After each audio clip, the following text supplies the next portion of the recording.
ನಮ್ಮ RCB ಮಹಿಳೆಯರು ಒಂದು ಕ್ಲೋಸ್ ಥ್ರಿಲ್ಲರ್ ಗೇಮ್ ನ ಸೋತಿರೋದು. ಸೊ ಎಲ್ಲಿ ಎಡವಿದ್ರು, ಏನ್ ತಪ್ಪಾಯ್ತು?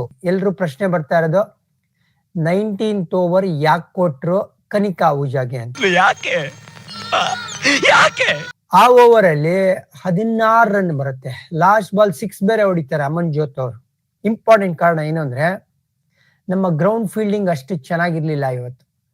2 ಬೌಂಡ್ರಿ ನನಗೆ ಜ್ಞಾಪಕ ಬರ್ತಾ ಇದೆ ಮಿಸ್ ಮಾಡಿದ್ದು. ಒಂದು ನ್ಯಾಟ್ ಸಿವರ್ ಬ್ರಂಟ್ ಬರ್ತಾ ಇರೋಂಗೆ ಒಂದು ಫಸ್ಟ್ ಬಾಲಿಂಗ್ ಅಂತಾರೆ ಕವರ್ಸ್ ರೀಜನ್ ಅಲ್ಲಿ ಜೋಶಿತಾ ಅವರು ಮಿಸ್ ಫೀಲ್ಡ್ ಮಾಡ್ತಾರೆ. 30 ಯಾರ್ಡ್ ಸರ್ಕಲ್ ಅಲ್ಲಿ ಅದು 4 ಹೋಗುತ್ತೆ.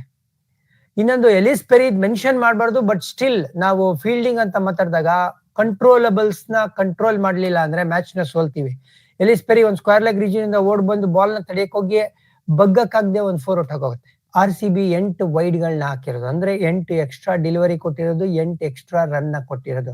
ಅದೇ MI ಏನ್ ಮಾಡ್ತು, 2 ವೈಡ್ ಹಾಕಿರೋದು, 1 ಲೆಗ್ ಬೈ. ಟೋಟಲ್ ಅವ್ರ ಇನ್ನಿಂಗ್ಸ್ ಅಲ್ಲಿ 3 ಎಕ್ಸ್ಟ್ರಾಸ್ ಮಾತ್ರ ಬಂದಿರೋದು.